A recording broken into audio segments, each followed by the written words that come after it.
Yeah, hi Kevin. Hi everyone. Rodolphe speaking. I would like to answer this question and maybe add a couple of comments. I just started recently a Please. coach with one of my very good friends. It's not easy to do a coaching with a friend. It's someone I've known for a long time, and it's professional coach since 15 years. We're going very deep in the conversations, exactly as you describe. It's going sometimes uncomfortable. He's uncovering aspects of your personalities, aspects of your sometimes past traumas. We're going into many details. I find it much more comfortable to do it in your native language. So this gentleman is French, so we're doing it in French. It's much more comfortable. You are very precise with the language, and I don't think my English is too bad, but the native language adds some layers of finesse in the coaching. So maybe for me that's the reason. I mean, first, French language is something, and second, of course, it's very personal. It's something I would not like to do in front of other people. It's something. We went so deep during these coaching sessions. I don't mind to say that at some point I cried, and I'm not someone who cries easily, and I felt extremely stupid to cry in front of a friend and in front of a coach, and it was so relieving. It was something very deep, very deep. Okay. Thank you for sharing that, Rodolphe, and I feel what you share in terms of experience, because it's the same for me as a coach, and when I coach in French, or when I coach French people, we have the conversations in French as well, because it's much easier to use the native language. So I resonate with that, and for today, obviously the goal was not to go deep inward. It was just to practice over a few questions, to show coaching in action over a few questions, but without making you like leave the conversation with deep realizations about you or something like that. It was just to model what I was talking about. But thank you for sharing that. Yeah, pleasure.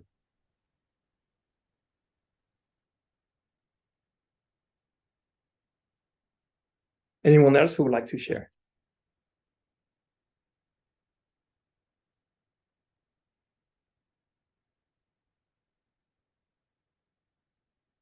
I see only one person except from Anne and me who has the camera on. It's Cecile. Cecile, would you be willing to share or not? Hi, Kevin. Hi, Han. And share around what exactly? Like I gave an opportunity for someone to model coaching in action with me. You didn't raise your hand. I didn't. Are you willing to share why or not? You don't have to. Yes. So I opened my camera, showing respect to you. I think, and when I am in your position, I love when people show up with a face. So this is why my camera is on, and I am fully present with you. And I didn't raise my hand because I just want to formulate right my reason. Because you didn't give me enough reason for doing it right now. Okay. What would have been a good reason for you? What's something that I could have said that would have make you be like a no-brainer and raise your hand immediately? It's not maybe about you saying something specifically, but you didn't create the right context for that. Since coaching is, even if it with, okay, it's maybe 10 minutes, 5 minutes, it's in a, it's always in a kind of way, it's always deep. You can always have insights or transformation. We don't know. Even in one particular question, you can change everything. You know, you don't need, it's not about time, it's about assertiveness and the precise, the quality of your questions. So as you didn't set the right context for that, I don't feel comfortable. You know, I don't know what it's about. I'm just that. Okay. Well, thank you for sharing that. It didn't feel safe for you. in this moment? It's maybe safe, or maybe maybe there's still a confusion. What is intention around that? Is that all? I don't want to go deep on that. But that's my reason, Kévin. Okay, thank you very much for sharing. Thank you.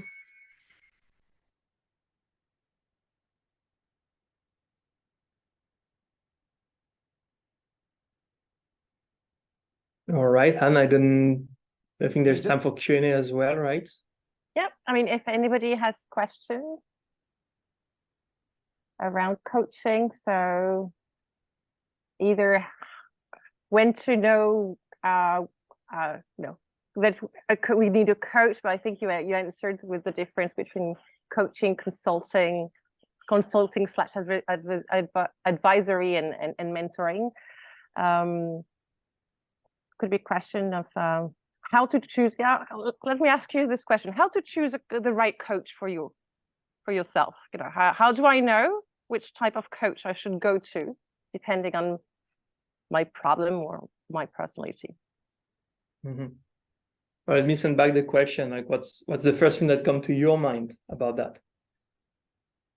Well, what I mentioned is I has to be a person that is adapted to my personality and the questions I have. Okay. I assume. Yes, it's like when you go into coaching, it's because you have a goal in mind. There's an outcome that you want to create, something that you want to explore. But everything is about the relationship with the coach, because if you work with the coach for 4 months, 6 months, a year, that's all about feeling good with the person that you're going to be in conversation with. So would you advise to have 1-hour sessions with a few coaches, but to get a sense of what you feel comfortable with?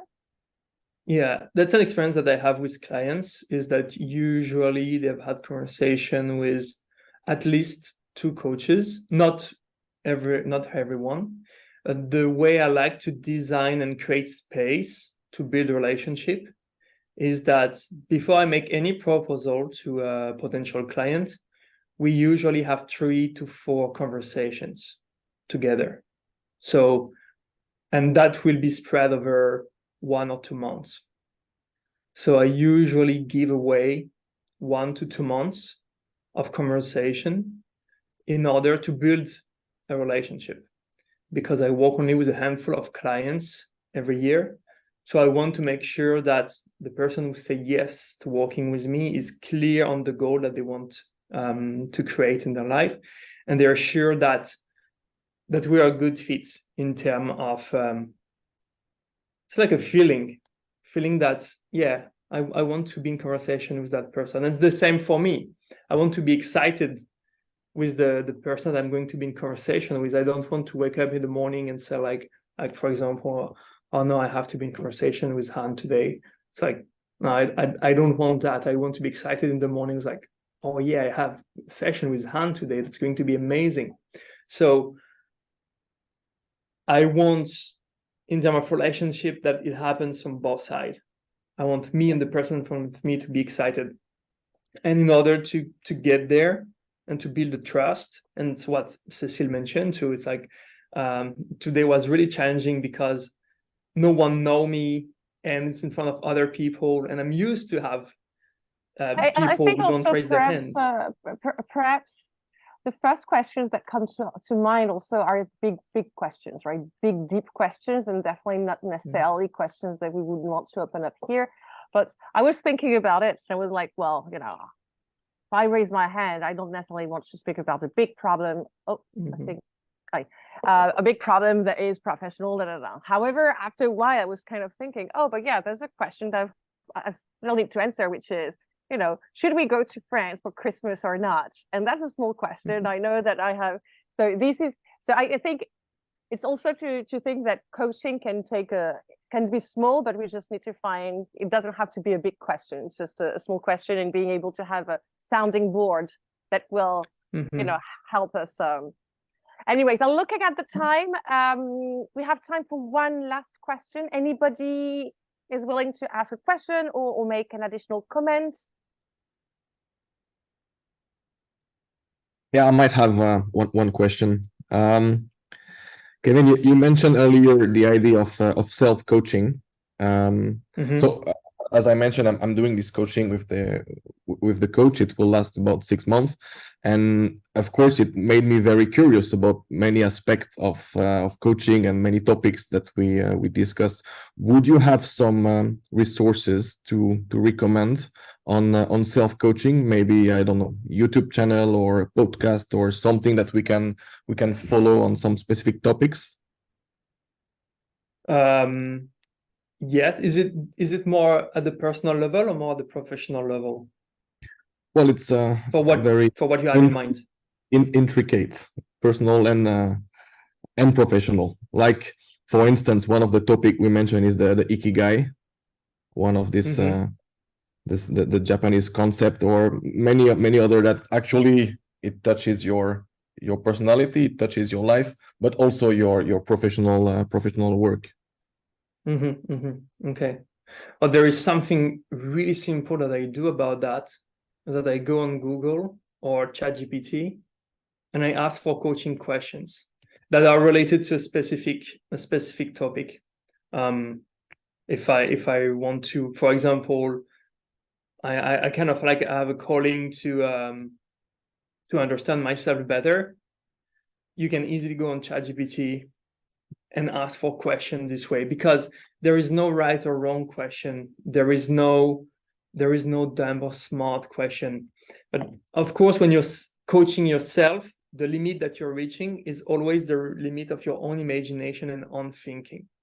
So the great value and magic of working with a coach is that someone who is going to understand you over time and who is going to see the limit that you don't see. So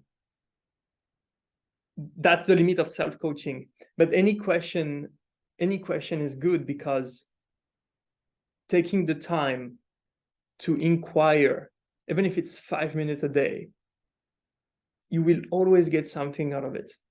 Like Anne mentioned just before, like she had a bigger question in mind in the beginning, and then after 1-2 minutes she realized that, oh, should we go to France for Christmas? It's another question. So creating the space for self-inquiry is extremely valuable.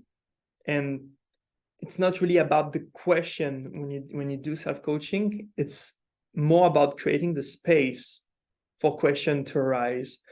So that's how I do it when I coach myself. And sometimes I go on Google, and now I go on ChatGPT and I play with that. And I play with questions. And sometimes ChatGPT will create a question. I will be like, oh, I've never thought of that question. That's great. It's not designed for me at the individual personalized level, but it's a great question because I never thought about it. And so I can ask this question to myself, and I can inquire. Okay, thank you. And all in all, if we can have a little conclusion and maybe a feedback, the decision to go on coaching was maybe one of the best in my life. It's I was not expecting what happened. I was really not expecting that. I thought coaching, I felt bad to do the coaching at the beginning. I felt a bit stupid, maybe. The word is a bit strong, but, and all in all, it really helps. So for the people listening to this conference, I strongly encourage to consider the idea. It can help a lot. Thank you. Thank you. Thank you very much. Well, we're going to leave on this positive note. Thank you so much, Kévin, for your time. I think there is a question, Anne, in the chat. Oh, is there? Oh, no, my God. If you have a minute. Okay, so very quickly, if we still have time. Yes, so very quickly. Yes, hello everyone. Thank you for the opportunity. Just a simple question. I totally agree that the skill of asking and listening is essential in coaching. Not everybody wants to ask because maybe they don't care or don't have an analytical skill. And not everyone wants to hear to understand. Often they're here to answer. So my question is, can the ability or the skill to ask and listen be trained to be developed? If so, how to do it? Thank you. Okay. Well, the first thing is that you cannot force it. So if someone doesn't want to develop this way, that's going to be like you're going to create conflicts, and not everyone is open to that. But can it be trained? Yes, 100%. And I do coaching training with CEOs. I do coaching training with executive team leaders, etc. Because when I say like coaching is the skill of asking and listening, it's easy to think like, well, I know how to ask a question and I know how to listen. It's like, I'm a human, I'm not dumb. It's like, why would I need to learn that?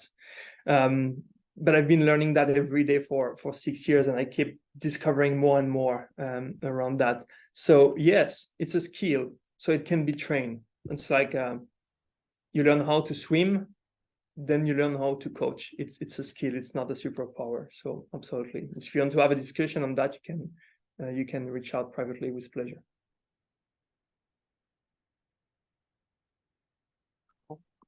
Thank you. What's the best way to contact you, Kévin? LinkedIn? I'm only on LinkedIn. Yes, I have no other form of social media. So Kévin Fornier on LinkedIn. Even if you don't put the accent on the E, you will find me. So if you want to send me a DM, connect, follow, with great pleasure. I'm happy to have a conversation with anyone who wants to experience that with me. So as I said, maybe it was not clear, but conversation with me are free at the beginning. So I'm happy to offer that to anyone who wants.